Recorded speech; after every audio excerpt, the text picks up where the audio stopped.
আসসালামু আলাইকুম প্রিয় দর্শকবৃন্দু, আমরা চলে আসলাম নীলফামারী জেলার নীলসাগর। এই দেশে নীলসাগর, এখানে একটা নীলসাগরের ঝিনুক আকৃতির একটা জিনিস, যেটা আর কি শোপিস টাইপের। এই দেখেন নীলসাগর লেখা, টোটাল এই যে নীলসাগর, এই যে নীলসাগর, এই নীলসাগর তো আসলে তো কৃত্রিম সাগর বললে আসলে ভুল হবে, যে এটা আসলে ন্যাচারালি এখানে পানি দেওয়া লাগে না, অটোমেটিকলি এই পানি শুকায়ও না। হ্যাঁ, বহু প্রাচীন কাল থেকে এটা অনেকটা দিঘি টাইপের, কিন্তু নাম হয়েছে নীলসাগর। পানিটা অনেকটা নীলও বলা যেতে পারে। এই দেখেন, এর ভিতরে পদ্ম ফুল, সাথে শাপলা ফুল, লাল শাপলা আর কি। সুন্দর ন্যাচারাল একটা দৃশ্য দেখেন আপনারা।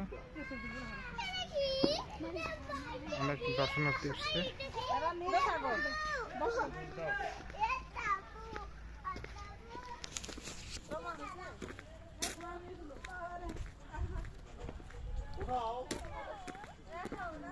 ভিডিও করে ভাই কিছু বলেন নীলসাগর সম্পর্কে।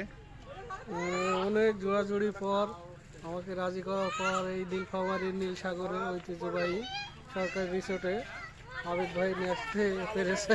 আপনার এখন অনুভূতি কেমন, ভালো লাগছে? আসলে আসার পর আমি আসলে মনে হচ্ছে বাসায় চলে গেলে অনেক ভুল করতাম, তো এসে দেখছি অনেক একটা সুন্দর জায়গা এবং অনেক বড় একটা দিঘি, যেটা আমরা গ্রামের ভাষায় পুকুর বলি, এবং এর চারিপাশে অনেক সুন্দর গাছ আছে এবং অনেক সুন্দর রঙিন শাপলা ফুল আপনারা দেখতে পাচ্ছেন এই দিঘিতে আছে। এবং এখানে পাখিদের অভয়ারণ্য হিসাবে ঘোষণা করা হয়েছে, যাতে কেউ হচ্ছে এখানে পাখি শিকার না করতে পারে।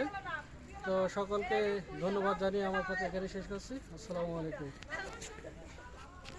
আসলে সুপ্রিয় দর্শক, যে আসলে নীলসাগরটা আমিও প্রথমে আসতে চাচ্ছিলাম, আসলে জিনিসটা কেমন, ছোটোখাটো ইউটিউবে দেখছিলাম, ফেসবুকে দেখছিলাম, কিন্তু আসলে জিনিসটা আসলেই সুন্দর।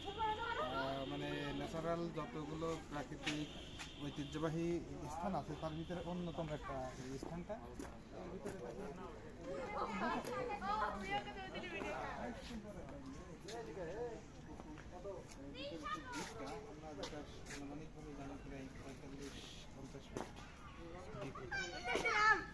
আপনারা আসতে পারেন, প্রাকৃতিক নিদর্শনের একটা অন্যতম বাংলাদেশে আপনারা আসতে পারেন, ভালো লাগে। এবং আপনারা শুধু কক্সবাজার যাওয়া যাবে না, আপনারা কুয়াকাটায় যাওয়া লাগবে না। এই দিঘিতে বিকেলবেলা আসলেই দেখতে পাবেন কিভাবে সূর্য ডুবে যাচ্ছে। এখনই আমরা এই যে দেখা যাচ্ছে সূর্য কিভাবে ডুবতেছে। ঠিক আছে, সূর্য আমার আশা করি সকালবেলা আসলে হয়তো দেখা যাবে সূর্য কিভাবে ওঠে। ঠিক আছে, আসসালামু আলাইকুম।